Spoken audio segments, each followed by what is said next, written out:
اس طرح کے جو انفرادی اعمال ہیں اس کو نبی اکرم صلی اللہ علیہ وسلم نے زنا کہا ہے، بدکاری کہا ہے۔ اب بدکاری صرف یہ نہیں ہے کہ جو کوئی شخص جو ہے وہ باقاعدہ جو سیکشول انٹرکورس کرے تو وہ بدکاری ہے۔ نبی کریم صلی اللہ علیہ وسلم فرمایا العینان تزنیان، آنکھیں بھی بدکاری کرتی ہیں، اور پھر فرمایا ہاتھ دونوں یہ بھی بدکاری کرتے ہیں، اور پاؤں جو ہیں وہ بھی بدکاری کرتے ہیں، کان بدکاری کرتے ہیں۔ اور بعض احادیث میں آیا کہ جو آنکھوں کی بے حیائی جو ہے، آنکھوں کا زنا جو ہے النظر، وہ دیکھنا ہے، اسی طرح جو کانوں کا زنا ہے وہ استماع ہے۔ تو اس کا مطلب ہے اگر بیہودہ بات آپ سن رہے ہیں، کوئی فحش بات سن رہے ہیں، تو وہ بھی بدکاری کے زمرے میں آتا ہے۔ اچھا، پھر ایک حدیث میں آتا ہے، بلکہ بعض ایک سے زیادہ روایات کے اندر ہے کہ ہاتھ بھی بدکاری کرتے ہیں، آنکھیں بھی بدکاری کرتی ہیں، پاؤں بدکاری کرتے ہیں، زبان بدکاری کرتی ہے،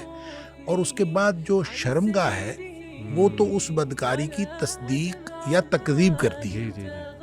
اس کا مطلب یہ ہوا کہ سب کچھ پہلے ہو چکا ہوتا ہے، یعنی بدکاری کے سارے اعمال وہ پہلے ہو چکے ہوتے ہیں، شرمگاہ تو تکذیب یا تصدیق کرتی ہے۔ تو گویا شرمگاہ کے اوپر جو فائنل، وہ تو ایک فائنل، ایک آخری سٹیج ہے، اس سے پہلے گویا زنا کی ساری منزلیں طے ہو چکی ہوتی ہیں۔ اس کا مطلب یہ ہوا کہ جتنا آپ جس کو ڈیوینٹ بیہیویئر کہتے ہیں، یا جو بھی آپ اس کو نام دیں، جو ہمارے مردوں کے اندر ہو یا خواتین کے اندر ہو، یہ جتنے بھی بیہیویئرز انفرادی طور پر ڈیولپ ہو گئے ہیں،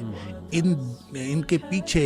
یہ ایک بہت بڑی وجہ ہے کہ یہ اس راستے کو کسی نہ کسی طور دانستہ یا نادانستہ اختیار کیا گیا ہے، اور یعنی وہ چاہے صرف نظروں کا ہو، اور چاہے وہ صرف ہاتھوں کا ہو، چاہے وہ صرف استماع کی حد تک ہو، اور اس کے نتیجے میں جو کچھ ہو رہا ہے یہ ظاہر اسی کا نتیجہ ہے۔ اور قرآن نے جب اس کو قرآن نے زنا کے قریب جانے سے منع کر دیا، اور نبی پاک صلی اللہ علیہ وسلم نے ان ساری چیزوں کو زنا قرار دے دیا، تو اس کا مطلب ہے اس سے بچیں گے تو پھر فرد بھی بچ سکے گا اور نسل بھی بچ سکے گی۔